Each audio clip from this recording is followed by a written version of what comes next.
남한산성, 서울 도성방 남쪽 한강을 자연해자로 삼아 남한산 위에 세워졌다.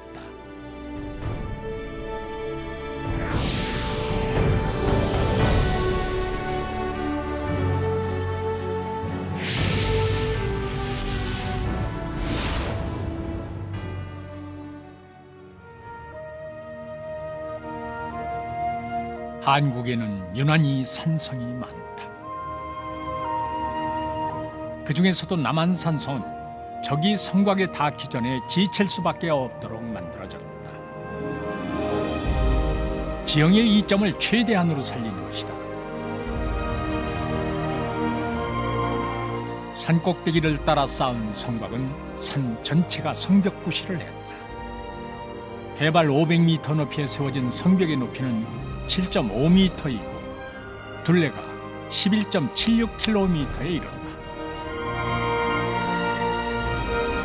이러한 남한산성은 국토의 중앙에 자리 잡아 한강 이남을 방어하는 한국의 산성 중에서 최고의 전략적 요충지다.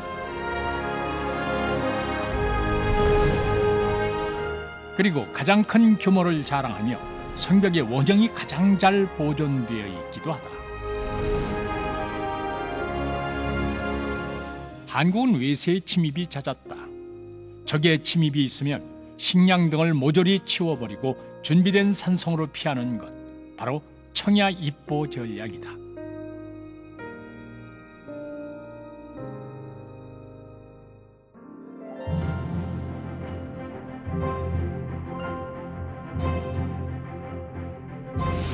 남한산성은 외국의 일반적인 평지성이나 중국의 만리장성과 같은 선의 형태로 축성된 것과는 다르다.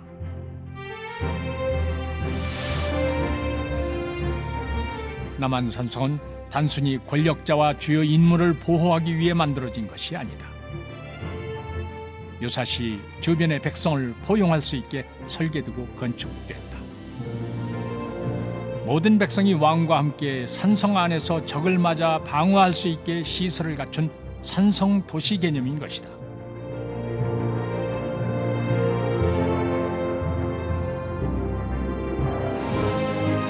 남한산성에는 남, 서, 북, 동으로 4개의 큰 문이 있다. 먼저 남문은 가장 크고 웅장한 남한산성의 중심이 되는 문이다. 서문은 서울도성과 가장 가까운 문으로 군사 목적으로 가장 유용한 것이었다. 북문은 주로 한강으로 옮겨온 군수물자의 수송로 구실을 했다.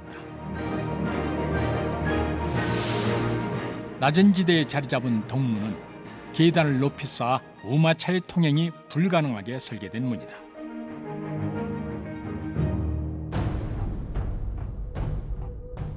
남한산성이 처음 만들어진 것은 672년 신라시대였으며 당시 신라는 중국 당나라와 국군을 건 싸움을 벌이고 있었다.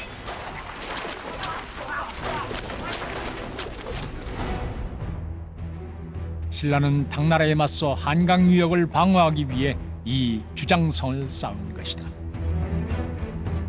성돌의 형태는 옥수수알 모양으로 하나하나 정교하게 가공해 사용했다.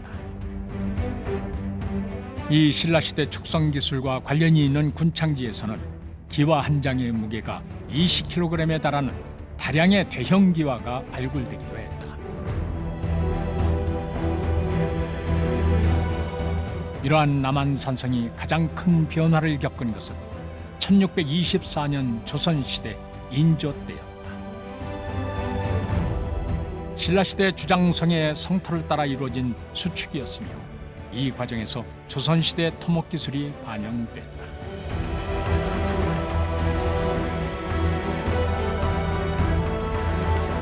성돌은 남아있는 옛돌을 재활용하고 인근의 돌밭에서 쉽게 구할 수 있는 견고한 화강 편마함을 사용했다. 17세기 초 중국의 명청 교체기에 청나라는 조선을 침략했다. 그 혹독했던 전쟁터가 바로 남한산성이다.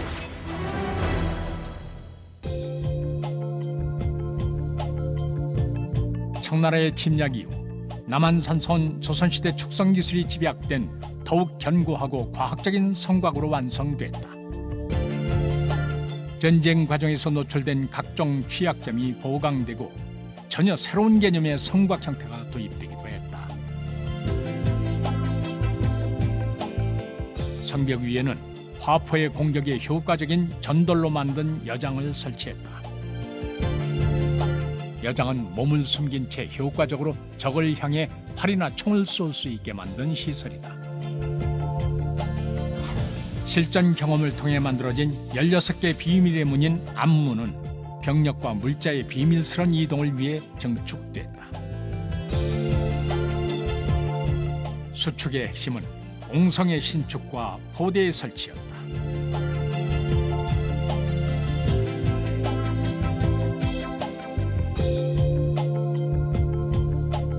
옹성은 본래 성문을 보호하는 구조물이지만 남한산성의 옹성은 앞문을 내고 본성 벽의 바깥쪽으로 길게 돌출시켜 벽을 쌓아 포대를 설치한 것이다.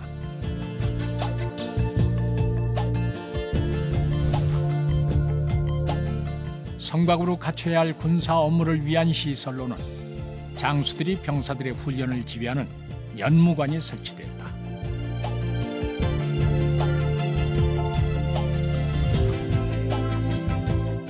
수어장대는 5곳의 장대 중 유일하게 남아있는 것으로 장수들의 지휘를 위해 세워졌다.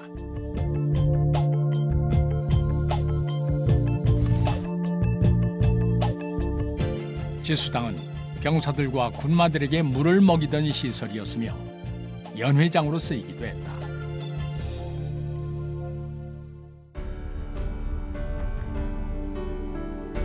조선시대 후기에는 남한산성을 둘러싸고 있는 봉우리마다 원거리 무기에 대응할 수 있도록 성을 보강했다.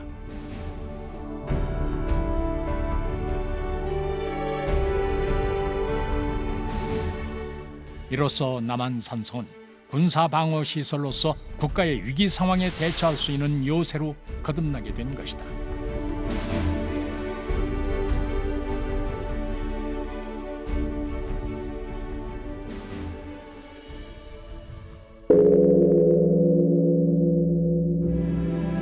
조선시대 축성에 있어 또 하나 주목할 점은 불교 승려들로 구성된 승병들이 주도했다는 사실이다.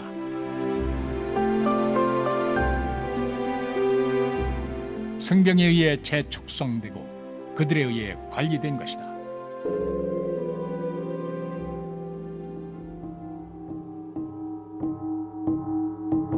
축성과 수성을 담당했던 승병 사찰에서는 수륙제와 영산제의 불교 의례가 지금도 전해오고 있다.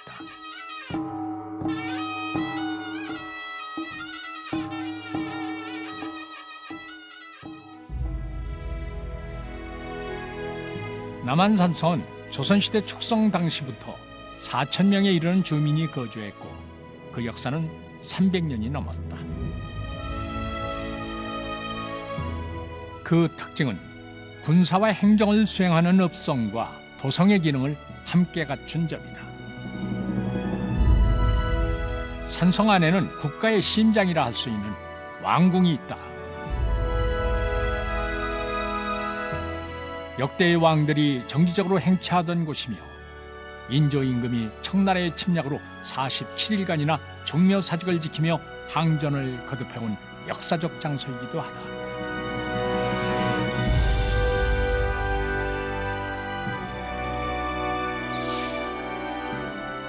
행궁은 좌전과 우시를 갖추고 있다. 따라서 유사시 정묘사직을 보존할 수 있는 왕궁으로 기능이 부여된 것이다.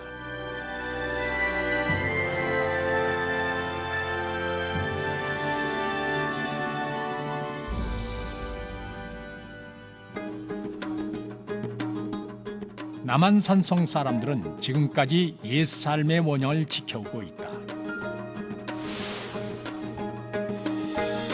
숭렬전에서는 백제시조 온조왕과 조선시대 축성 책임자에 대한 제향을 올리고 있다.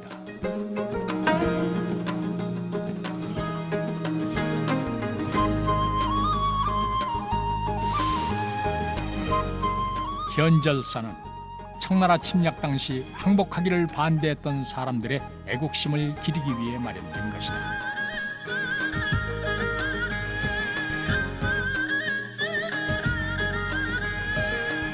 민속 신앙인 도당굿이 지금도 이어지고 있는 청량당이다. 축성 당시 억울한 죽음을 당한 사람들을 위해 마련된 것이다.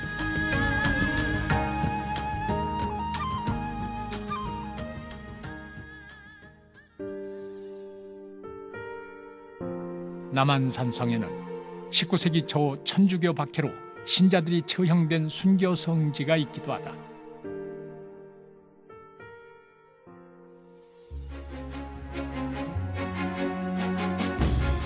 남한산성의 주요 시설물은 일제강점기에 일제에 의해 인위적으로 파괴됐다. 남한산성 문화관광사업단은 그 소중한 문화적 가치를 보존하기 위해 오늘도 다양한 역사적 사료를 바탕으로 철저한 고증을 통해 본래의 모습을 되찾고 있다.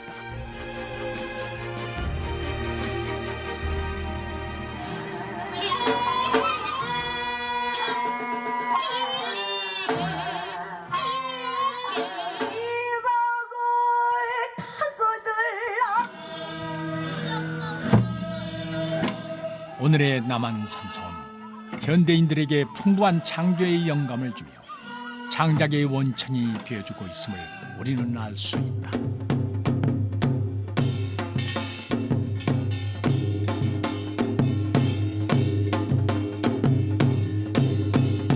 천혜의 요새 남한산성. 수백 년간 우리와 함께 살아 숨쉬는 역사의 공간.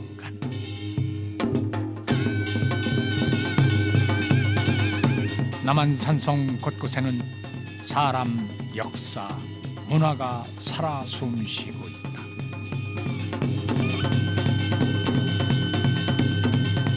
그리고 그 이야기는 지금도 계속되고 있다.